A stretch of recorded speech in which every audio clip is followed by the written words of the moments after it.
Hello friends, स्वागत है आपका नॉलेज ISPCS में। मैं आदित्य प्रकाश आप लोगों को स्वागत करता हूं। आज के इस नए वीडियो में जो हम लोग शुरुआत कर चुके हैं इकोनॉमी सब्जेक्ट, और कुछ अभी 10 से 15 वीडियो का सीरीज आएंगे इकोनॉमिक पे, जिसमें बेसिक कंसेप्ट पर हम लोग बात कर चुके हैं। जैसे कि पहला वीडियो में हम लोग अर्थव्यवस्था में क्या क्या पढ़ना है उस पर चर्चा कर चुके हैं, और उसमें अर्थव्यवस्था में हम लोग मूलभूत अवधारणा बेसिक कंसेप्ट पर पूरी तरह पकड़ बना चुके हैं। और आज का नया वीडियो है मुद्रा कि मनी क्या होता है, इस पे चर्चा करेंगे। तो चलिए दोस्तों, शुरुआत करते हैं मनी के बारे में, आज कुछ समझते हैं। अर्थव्यवस्था में हम लोग पहला चैप्टर में बेसिक कंसेप्ट ऑफ इकोनॉमी देख चुके हैं। अब हम लोग अर्थव्यवस्था के सेकंड चैप्टर में मनी देखेंगे। सबसे पहले मनी के अंतर्गत हम लोग को क्या क्या पढ़ना है उस पर फोकस करेंगे। सबसे पहले देखेंगे कि मुद्रा क्या होता है। मुद्रा क्या होता है, क्या होता है। सेकंड पॉइंट देखेंगे कि रिजर्व मुद्रा क्या होता है, जिसको ब्रैकेट में M0 कहते हैं। थर्ड पॉइंट क्या देखेंगे, थर्ड पॉइंट देखेंगे मुद्रा आपूर्ति।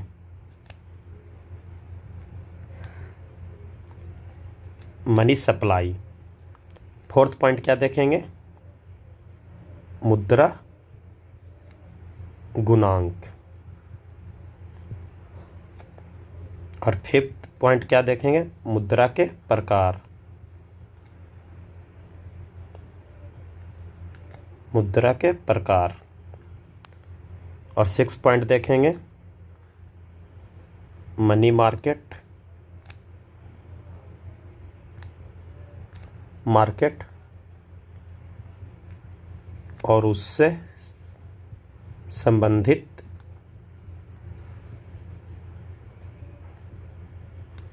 प्रतिभूतियां, ये हम लोग समझेंगे। तो चलिए दोस्तों, सबसे पहले समझते हैं कि मुद्रा क्या होता है, मतलब मनी क्या होता है। मनी पहले जानने से पहले आप इसको परिभाषा समझ लीजिए कि मुद्रा का परिभाषा आप कैसे लिखेंगे एग्जाम में या मेंस का एग्जाम में कि मनी क्या होता है।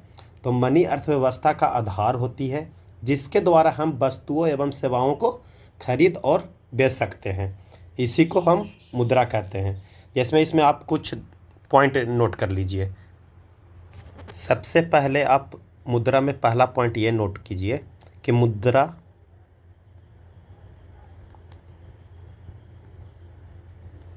अर्थव्यवस्था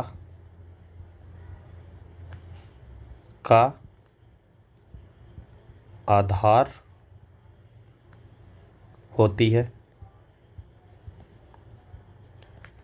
दूसरा पॉइंट आप नोट कीजिएगा, मुद्रा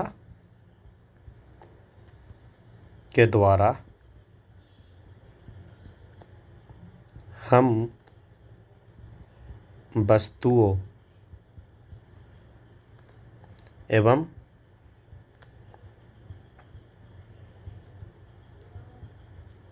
सेवाओं को खरीदते हैं और बेचते हैं।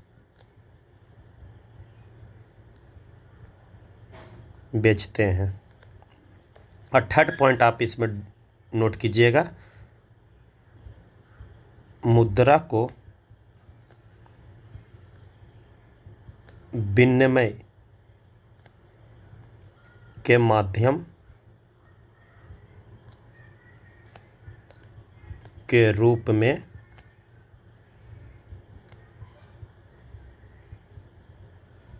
समाज द्वारा स्वीकार किया जाता है। मुद्रा का परिभाषा किस तरह से प्रकट कीजिएगा या किसी को बताइएगा। जैसे आपको बताना पड़ेगा मुद्रा क्या होता है, आपसे कोई पूछ दे कि मुद्रा क्या होता है, तो सीधे जवाब दीजिएगा। मुद्रा अर्थव्यवस्था का आधार होती है जिसके द्वारा हम वस्तुओं एवं सेवाओं को खरीदते हैं और बेचते हैं। मुद्रा को विनिमय के माध्यम के रूप में समाज द्वारा स्वीकार किया जाता है। अब यहाँ पर प्रश्न बनता है कि सर वस्तु और सेवाओं को खरीदते और बेचते हैं, वस्तु यहाँ पे क्या है और सेवाएं क्या होती हैं? इसके लिए आप एक एग्जाम्पल समझिए। एग्जाम्पल देखिए, समझिए। जैसे कि आप किसी मॉल या दुकान में गए और दुकान से एक मोबाइल लिए और उसके बदले पैसा दिए, तो आपने क्या किया? वस्तु लिए और उसके बदले क्या दिए? पैसा। जैसे कोई दुकान में आप गए और वहाँ से एक मोबाइल लिए, इसको लेने में क्या आपको देना पड़ा? पैसा, अर्थात मनी देना पड़ा। इसी को ही तो वस्तु कहते हैं। और सेवा क्या है? यहाँ पर सेवा क्या होगा ये समझिए। सेवा जैसे कि आप कोई सैलून गए, आप सैलून गए, आप वहाँ पे हेयर कट करवाए और हेयर कट करवाने के बाद आप उसे पैसा देते हैं और उसके बदले वो आपको कुछ वस्तुएं नहीं दी, परंतु वो आपको सेवा प्रदान किया। जैसे आपको बाल काट दिया, तो इसी को ही तो सेवा कहते हैं। तो समझ चुके होंगे कि मुद्रा क्या होता है और वस्तु और सेवा क्या होती है। और अब हम लोग क्या देखेंगे? रिजर्व मुद्रा से पहले हम लोग देखेंगे एफआरएस के बारे में हम समझेंगे कि एफआरएस क्या होता है। ये इम्पोर्टेंट है आपके लिए कि एफआरएस क्या होता है, ये समझते हैं। तो एफआरएस प्लस रिजर्व मुद्रा, जिसको M0 कहते हैं या M0 कहते हैं, उसके बारे में समझते हैं कि एफआरएस क्या होता है। तो सबसे पहले एफआरएस के फुल फॉर्म क्या होता है? एफआरएस का फुल फॉर्म होता है फ्रिक्शनल रिजर्व सिस्टम। ये आप पहले याद रखिएगा कि फुल फॉर्म ऑफ एफआरएस क्या होता है। तो फ्रिक्शनल रिजर्व सिस्टम। अभी होता क्या है? एफआरएस कहते किसको हैं, इसका मतलब क्या है? तो एफआरएस जो होता है बैंकों की साख सृजन क्षमता को प्रदर्शित करता है। क्या करता है ये एफआरएस? ये सबसे पहले साख बैंकों का, जो बैंक है, बैंकों की साख सृजन क्षमता को प्रदर्शित करता है। ये प्रदर्शित करता है। अब यहाँ पे आप लोग को समझ में नहीं आ रहा होगा कि सर साख सृजन का मतलब क्या होता है। साख सृजन का मतलब होता है उधार, कि आप किसी को कितना उधार दे सकते हैं, आपके पास कितना क्षमता है उधार देने का, उसी को हम साख सृजन क्षमता कहते हैं। तो एफआरएस क्या होता है कि एफआरएस बैंकों की साख सृजन क्षमता को प्रदर्शित करता है। और बैंक की साख सृजन क्षमता किस पे डिपेंड रहेगा? आर पे, रिजर्व पर वो डिपेंड करता है, जो कि बैंक सीआरआर और एसएलआर के रूप में रखते हैं। अब यहाँ पर दूसरा पॉइंट आप लोग लिखिएगा, क्या कि जो साख सृजन क्षमता किस पे डिपेंड करता है? यह डिपेंड करेगा रिजर्व पर, कि बैंक कितना रिजर्व रख रहा है पैसा का। और तीसरा पॉइंट क्या?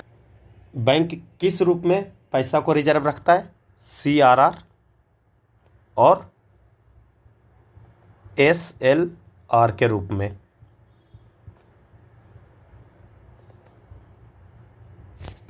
अब आप लोग यहाँ पर आप लोग की समस्या आ रहा होगा कि सीआरआर और एसएलआर क्या होता है। तो ये हम आप लोग को बैंकिंग चैप्टर में पढ़ाएंगे या आरबीआई में पढ़ाएंगे आपको, लेकिन यहाँ पर आप थोड़ा सा समझ लीजिए। जो सीआरआर होता है वो कोई भी बैंक या कोई व्यापारिक बैंक है, वो अपना कुछ प्रतिशत हिस्सा आरबीआई के पास रखता है, या आरबीआई के पास रिजर्व रखता है कुछ पैसा। और एसएलआर जो होता है, बैंक जो होता है, वो खुद के पास अपने पास रिजर्व रखता है। ये अभी फ़िलहाल इतना समझिए कि सीआरआर और एसएलआर क्या होता है। और जो बैंक जो सीआरआर और एसएलआर के रूप में जो पैसा रिजर्व में रख रहा है, वो साख सृजन क्षमता को प्रभावित करता है। मतलब इससे आप साख सृजन क्षमता सृजित नहीं कर सकते हैं। मतलब जो रिजर्व है वो आप किसी को उधार नहीं दे सकते, वो बैंक कुछ अपने पास रखता है या सीआरआर के माध्यम से आरबीआई के पास रखना होता है। अब यहाँ पे प्रश्न बनता है कि सर जो सीआरआर और एसएलआर जो आप बता रहे हैं रिजर्व, ये सब ये निर्धारण कौन करता है कि कितना बैंक को रखना चाहिए और नहीं रखना चाहिए? इसका जो निर्धारण करेगा वो आरबीआई करता है कि बैंक अपने जितना संपत्ति है उसका कितना प्रतिशत वो रिजर्व में रखेगा। वो आरबीआई डिसाइड करता है कि 10% रखेगा या 5% रखेगा या 4% रखेगा। यह डिपेंड करता है आरबीआई पे। वो रूल निकालता है कि आप अपने हिस्सा का 10% या 5% या 4% अपने पास रखें या सीआरआर के माध्यम से आप मेरे पास रखें।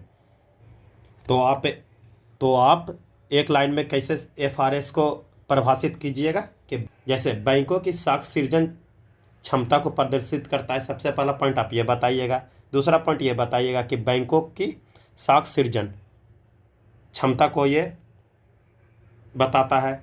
और तीसरा पॉइंट बताइएगा सीआरआर और एसएलआर के रूप में ये रिजर्व रखता है। देश में स्थित सभी बैंकों का जो कुल रिजर्व का योग जो होता है उसको M0 कहते हैं। तो अगला पॉइंट क्या लिखिएगा इसमें कि अपना देश में मतलब इंडिया देश में कितना भी बैंक हो, जो भी बैंक हो, उसका जो आर का योग रहेगा, आर मतलब रिजर्व का योग को ही M0 कहते हैं। जो भी बैंक अपने पास जो रिजर्व रखते हैं, इंडिया में जो पीएनबी है, एसबीआई है और भी जो बैंक है, जो भी रिजर्व रखा उसका योग को ही M0 कहते हैं। अब हम लोग देखते हैं कि एफआरएस बैंकों की साख सृजन क्षमता को कैसे प्रदर्शित करता है। यह हम आप लोग को एग्जाम्पल से समझाते हैं।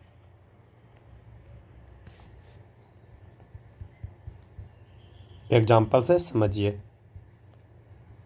सबसे पहले आप लोग यहाँ पे लिखिएगा बैंक। ये बैंक हुआ, फिर ये जमा, फिर ये रिजर्व, फिर ये उधार या साख सृजन। बैंक का काम क्या होता है? वो शायद जमा लेता है, रिजर्व रखता है और उधार देता है। अब हम लोग यहाँ पे 3-4 बैंक ले लेते हैं। जैसे में ये पहला बैंक हुआ, ये बैंक फर्स्ट हुआ, ये बैंक सेकंड हुआ और ये बैंक थर्ड हुआ और ये बैंक फोर्थ हुआ। ठीक है, तो समझिए कि आरबीआई ने किसी बैंक को 100 रुपया देता है। मतलब मानिए कि बैंक 1 को 100 रुपया देता है, तो जमा दिया यहाँ पे 100 रुपया। ठीक है, समझिए ये 100 रुपया। तो फिर आरबीआई कुछ अपना रूल लगाकर इसको कहा व्यापारिक बैंक को कि आप 100 रुपया का 10% आप रिजर्व में रखिएगा।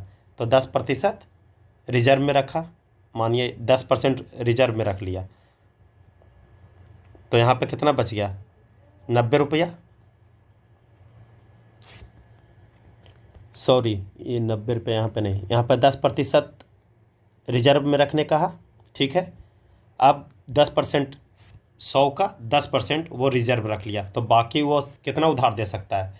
वो 90 रुपये ही दे सकता है।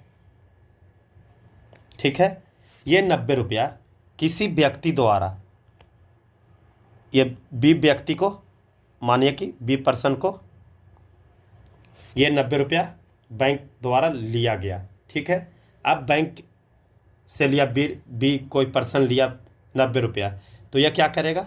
अब ये सी कोई व्यक्ति से, पर्सन से ये कोई मशीन ले लेता है, या मानिए कोई मोबाइल ले लिया 90 रुपया का, तो ये सी जो पर्सन हुआ वो 90 रुपया के क्या करेगा? ये 90 रुपया के वो बी बैंक में जमा करेगा। फिर जमा किया 90 रुपया। अब आरबीआई द्वारा क्या कहा गया है कि 10% जितना जमा आएगा उसका 10% आपको रखना पड़ेगा। तो 90 का 10% कितना होगा? 9 रुपया हुआ। तो ये 9 रुपया% ये रख लिया। अब कितना बचा साख सृजन क्षमता करने का? अब इसका हो गया 81 रुपया ही वे साख सृजन क्षमता कर सकता है। ठीक है, साख सृजन करेगा। तो अब मानिए कि 81 रुपये वो किसी डी कोई पर्सन को दिया। ठीक है, डी पर्सन क्या किया? डी पर्सन जाके कोई, अभी गर्मी का समय भी है, कोई कूलर ले लिया जाकर 81 रुपया का। ठीक है, 81 रुपया का कूलर ले लिया। किससे? एफ पर्सन से। एफ पर्सन से लिया। तो एफ पर्सन क्या करेगा? एफ पर्सन क्या करेगा? एफ पर्सन जो कूलर दिया 81 रुपया वो लिया, तो एफ पर्सन फिर बैंक 3 के पास रखेगा, क्योंकि वो पैसा थोड़ी ना दुकान में रखेगा, वो बैंक में ही रखेगा। तो इसका 9%, तो 81 का 9% कितना हो जाएगा? 8, मानिए 8.1 लगभग, एक इतना प्रतिशत ही वे रिजर्व में रखेगा। अब वो कितना से साख सृजन या उधार दे सकता है? 72.9 दे सकता है। ऐसे करके ये फिर एफ को देगा। ठीक है, फिर एफ बैंक किस में रख लेगा? बैंक 4 में रखेगा पैसा। तो ऐसे करते करते रिजर्व कितना हो जाएगा? 100 रुपया। ठीक है, जो आरबीआई ने 100 रुपया दिया है। और लेकिन यहाँ अगर आप जोड़ते हैं तो यहाँ पे कितना हो जाएगा? आपका यहाँ पर रुपया आ जाएगा। कितना उधार दे सकता है वो मार्केट में? 1000 रुपया। तो आप यहाँ पर समझिएगा आप। तो बैंक क्या किया? आरबीआई से 100 रुपया लिया और वो 100 रुपया से 1000 रुपया वो बना लिया। कैसे? कि वो 10% रिजर्व रखते गया और उसी से साख सृजन क्षमता को बढ़ाते गया, और अंततः उसको आप जोड़िएगा तो 1000 और ये रिजर्व 100 रुपया आ जाएगा। तो यहाँ पर एक फार्मूला आता है, उस फार्मूला को आप नोट डाउन कर लीजिएगा। साख सृजन बराबर क्या होता है? 1/r गुना। जैसे देखिए, मानिए कि आर रिजर्व 5% रखता है। ठीक है, तो 5% रखेगा तो कितना? 1/r, तो 1/5%। ठीक है, तो 1/5% को हम कैसे लिख सकते हैं? 1/20 है। तो ये 20 ऊपर गया तो ये 20 गुना हुआ। मतलब अगर कोई बैंक 5% अगर रिजर्व में रखता है तो वो साख सृजन क्षमता कितना कर सकता है? 20 गुना। जैसे एक एग्जांपल और समझिए,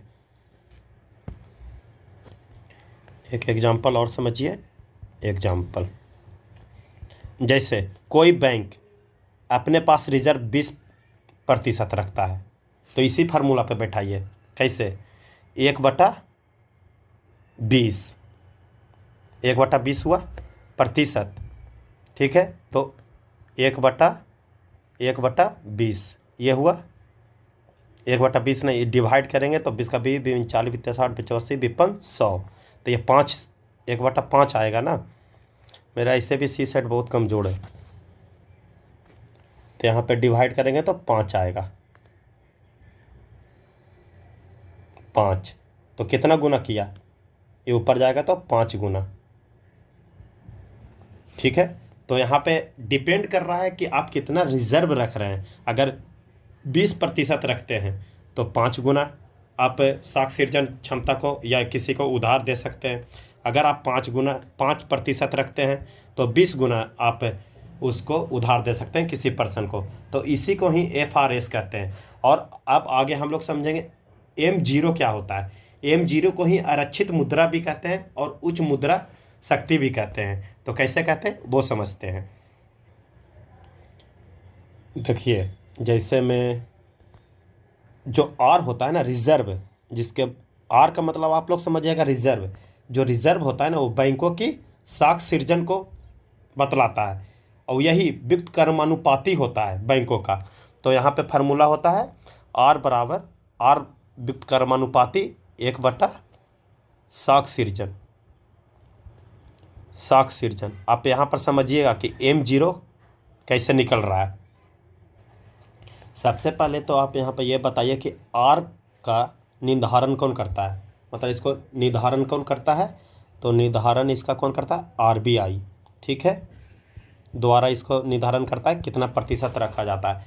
आर को ही हम लोग M0 भी कहते हैं, ये समझिएगा, ये M0 M0 को ही हम लोग आरक्षित मुद्रा, जिसको रिजर्व मनी कहते हैं, या दूसरा उच्च मुद्रा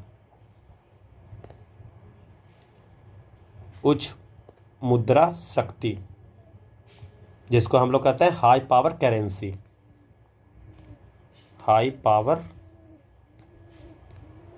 करेंसी। अब यहाँ पे आप लोग का प्रश्न होता होगा कि M0 को आरक्षित मुद्रा और उच्च मुद्रा शक्ति कैसे कहते हैं, तो उसे समझिए कि आरक्षित मुद्रा किसे कहते हैं। आरक्षित मुद्रा इसीलिए कहा जाता है क्योंकि बैंक इसे रिजर्व के रूप में आरबीआई और स्वयं के पास रखते हैं और इसका प्रयोग वह साख सृजन में नहीं करते हैं। इसका साख सृजन में नहीं करेगा,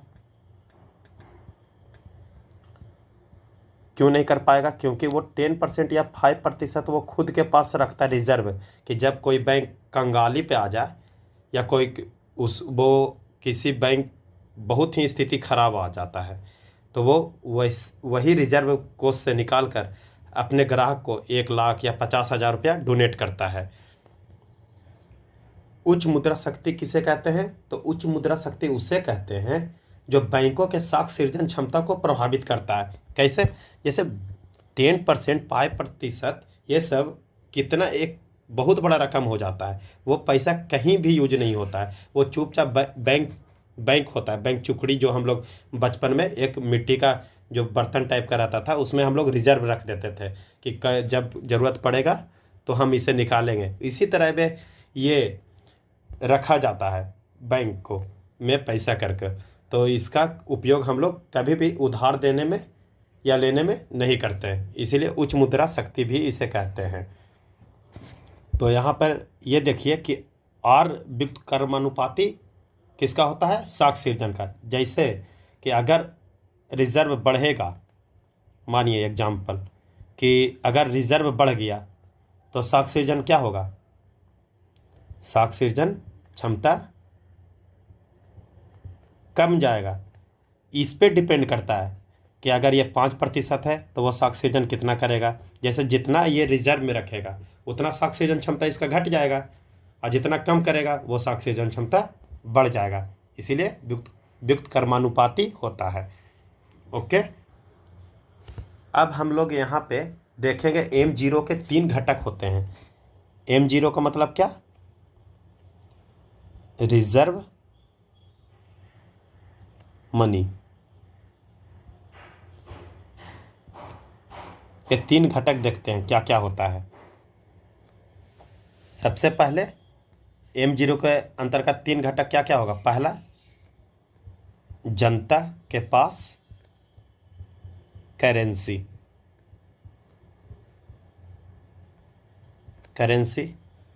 सेकंड, आरबीआई के पास बैंकों की जमा, और तीसरा, आरबीआई की अन्य जमा, जैसे में CRR और SLR। ये आप M0 जिसे रिजर्व मनी के 3 घटक हैं, ये घटक याद रखिएगा, ये आगे काम देगा। आगे मैं इस पे और भी चर्चा करेंगे। अब हम लोग देखेंगे मुद्रा की आपूर्ति, मनी सप्लाई का अर्थ क्या होता है और इसका उपयोग कैसे किया जाता है इकोनॉमी में।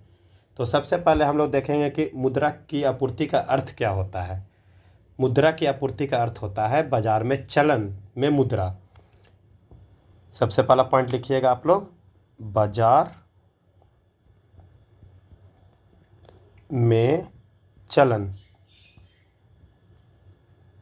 चलन में मुद्रा,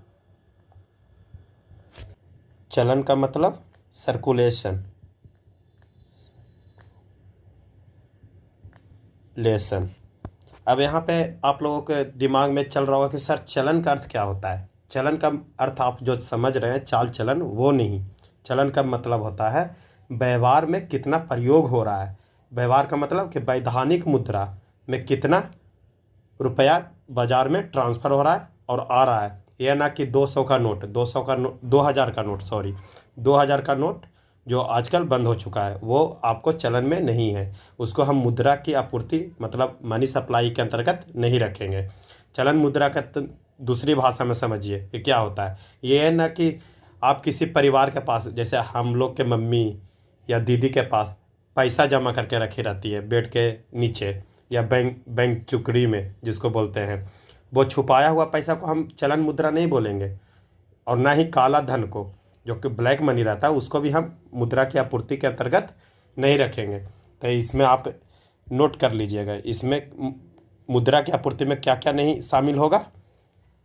इसमें ब्लैक मनी शामिल नहीं किया जाएगा, ना ही छुपाया हुआ पैसा का तात्पर्य क्या, मम्मी और दीदी का पैसा जो छुपा के रखी रहती है, वो वाला पैसा मुद्रा पूर्ति में नहीं होता है।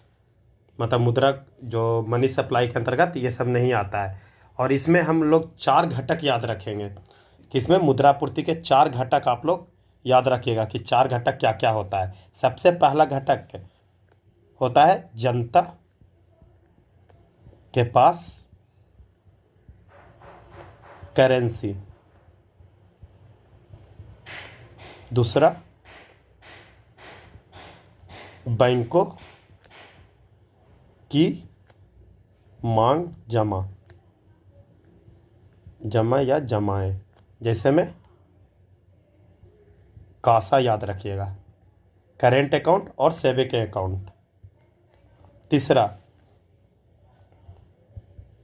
बैंकों की सावधि जमाएं, जो FD plus RD, fixed deposit और रेकरिंग डिपॉजिट। और फोर्थ पॉइंट याद रखिएगा इसमें, डाकघर की जमाएं जो बचत प्लस सावधि जमा जो होता है।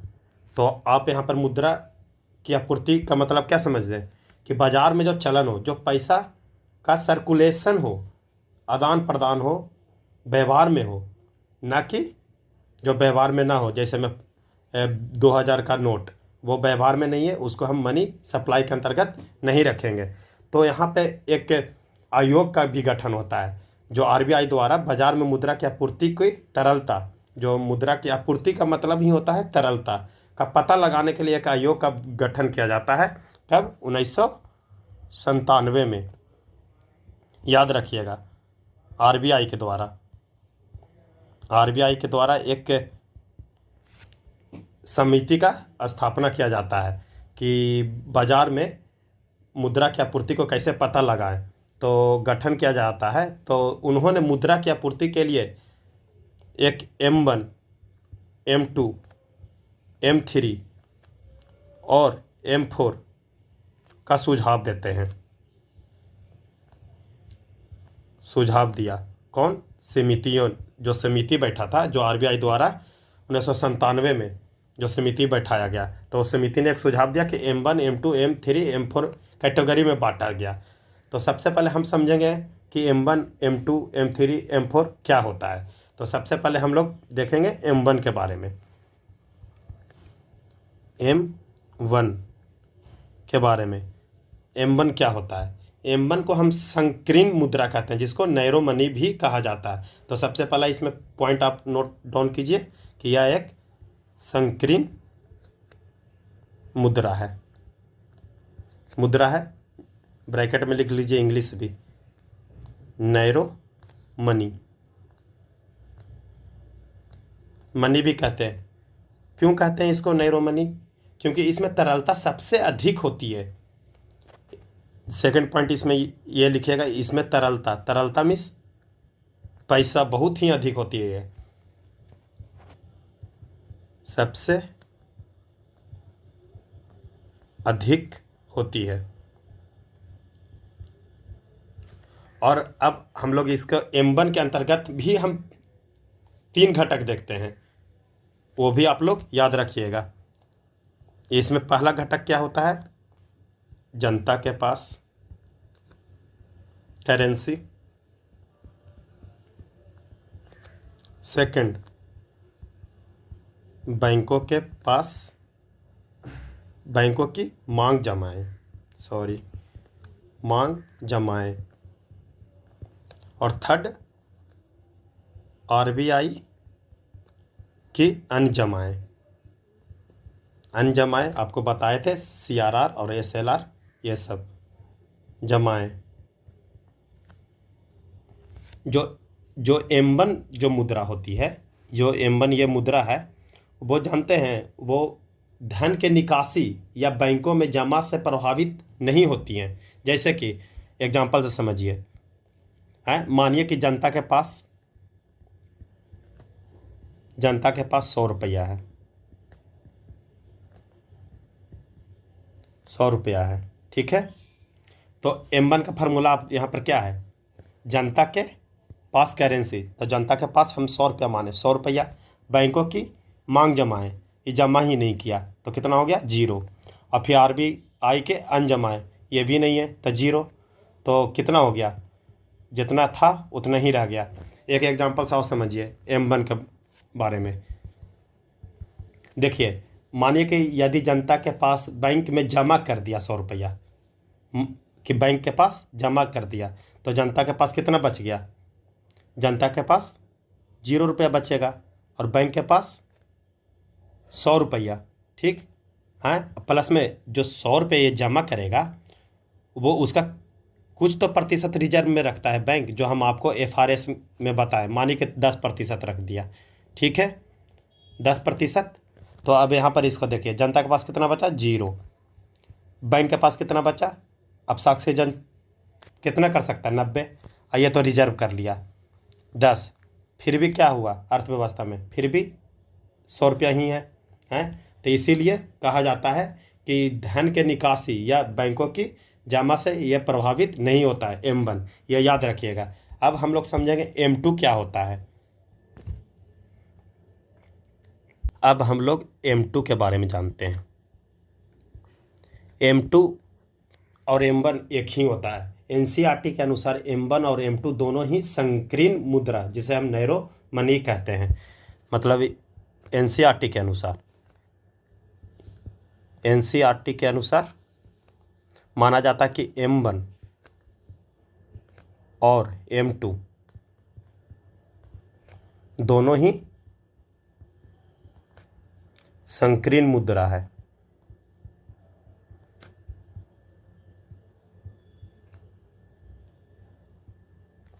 अब इसका भी 3 घटक होते हैं। जो अब M2 में भी कुछ घटक होते हैं जो शामिल घटक होते हैं। जैसे फार्मूला आप लिखिए, M2 बराबर क्या होता है? M1 प्लस डाक घर की बचत जमाएं।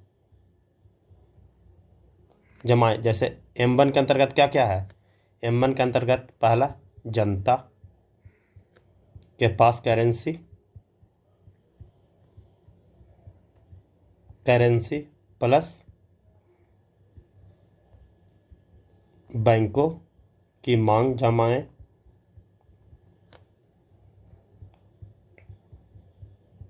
प्लस RBI की अनजमाएं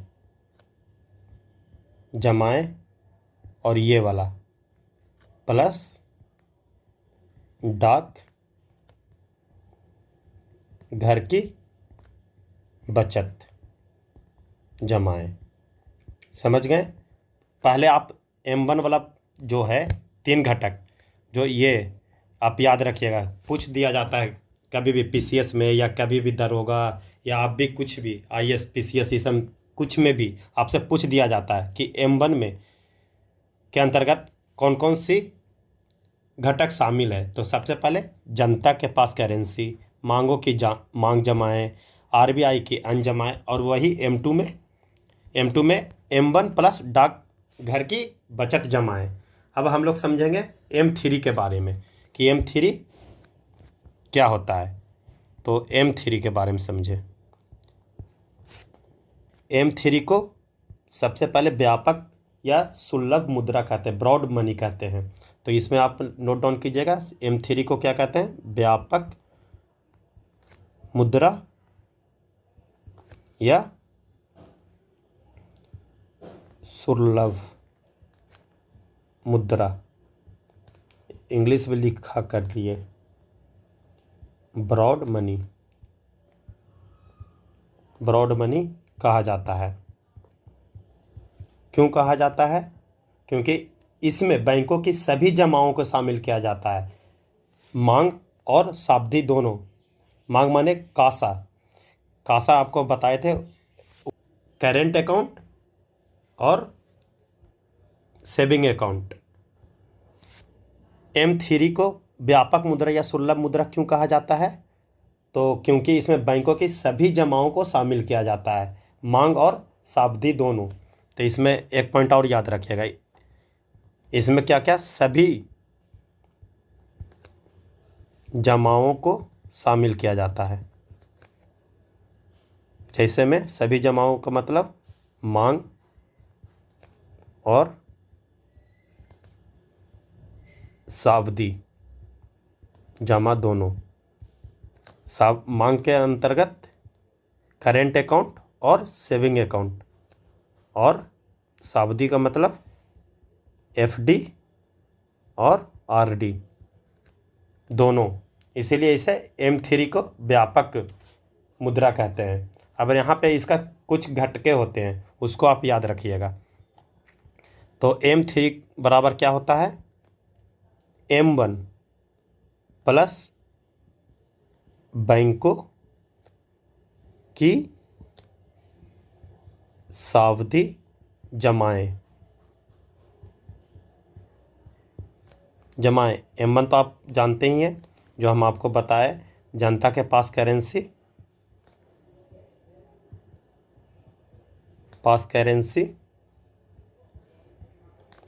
प्लस बैंक की मांग जमाएं, प्लस RBI की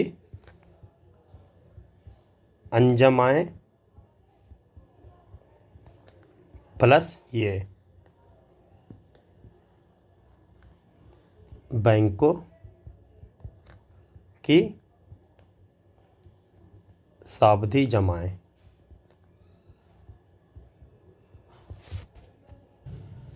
अब हम लोग देखेंगे M4। M4 क्या होता है? M4 होता है कि NCERT के अनुसार M3 और M4 को व्यापक मुद्रा कहा जाता है, मतलब ब्रॉड मनी कहा जाता है। तो किसके द्वारा? NCERT के अंतर्गत इसको क्या क्या कहा जाता है? जैसे M3 और M4 को व्यापक मुद्रा कहते हैं।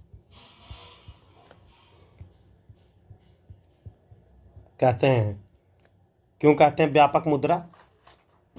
क्योंकि बैंकों की सभी जमाएं कोई शामिल करता है। ठीक, और इसका फार्मूला क्या होता है? M4 बराबर M3 प्लस डाक घर की समग्र जमाएं।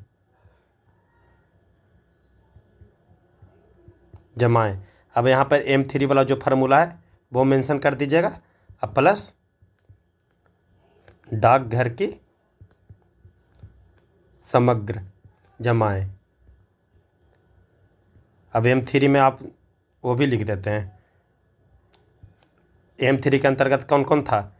जनता के पास करेंसी प्लस बैंकों की मांग जमाएं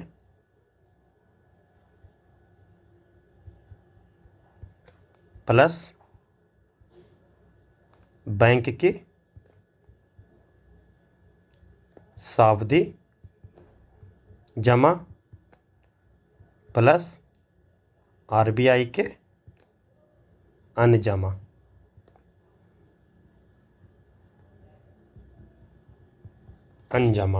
ये फार्मूला आप लोग याद रखिएगा। ये M4 का फार्मूला है।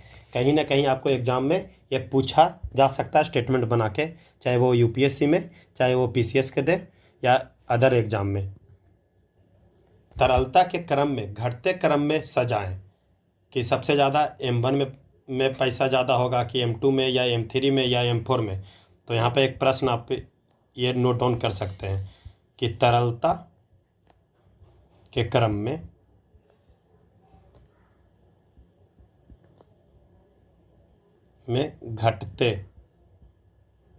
घटते क्रम में सजाएं। ठीक है, तो ये M1 हो गया, ये M2 हो गया, ये M3 और ये M4। तो अब बोल रहा है क्या यहाँ पर प्रश्न है घटते क्रम इस सबसे बड़ा। तो सबसे बड़ा कौन? M1 M2 M3 में सबसे ज़्यादा व्यापक पैसा किसके पास होता है? अगर व्यापक मनी पूछेगा तो M4 हो जाएगा, M3 फिर M2 M1। यहाँ पे पूछ रहा है कि तरलता सबसे ज़्यादा किसका होता है। तो मैंने बताया था आपको कि M1 में सबसे ज़्यादा तरलता होती है, तो सबसे ज़्यादा M1 और M2 भी M1 को ही फॉलो करता है, तो M2 फिर M3। हाँ, ये आपका तरलता के क्रम में ये सजाया गया है। यहाँ पर एक फैक्ट आप लोग याद रखिएगा, जो M1 है और M3, ये जो M1 और M3 का जो आंकड़ा जो प्रस्तुत करता है RBI द्वारा, ये दोनों का कौन? RBI द्वारा जो आंकड़ा जो प्रस्तुत होता है वो साप्ताहिक होता है, वो साप्ताहिक आधार पर किया जाता है, ये याद रखिएगा। और जो M2 और M3 जो होता है, ये दोनों का आंकड़ा M2 और M4 का आंकड़ा कितना दिन में प्रकाशित करता है RBI? 15 दिन। ये फैक्ट आप याद रखिएगा, कहीं पूछ सकता है कि 15 दिन में इसका आंकड़ा को प्रकाशित करता है, आंकड़े को प्रकाशित किया जाता है। तो चलिए दोस्तों, इसी के साथ उम्मीद करता हूँ कि इकोनॉमी के मुद्रा जो चैप्टर पढ़ाए हैं, FRS, रिजर्व मुद्रा की आपूर्ति, आप लोगों को समझ में आ गया होगा। और मुद्रा के जो बाकी जो मुद्रा गुणांक और मुद्रा के प्रकार और मनी मार्केट, ये सब मैं अगले वीडियो में आपको अपलोड करूँगा, क्योंकि मेरा तबीयत थोड़ा सही नहीं लग रहा है। इसके कारण मैं यहाँ पे ब्रेक लेता हूँ और अगले वीडियो मैं बहुत ही जल्द लेकर आऊँगा। धन्यवाद।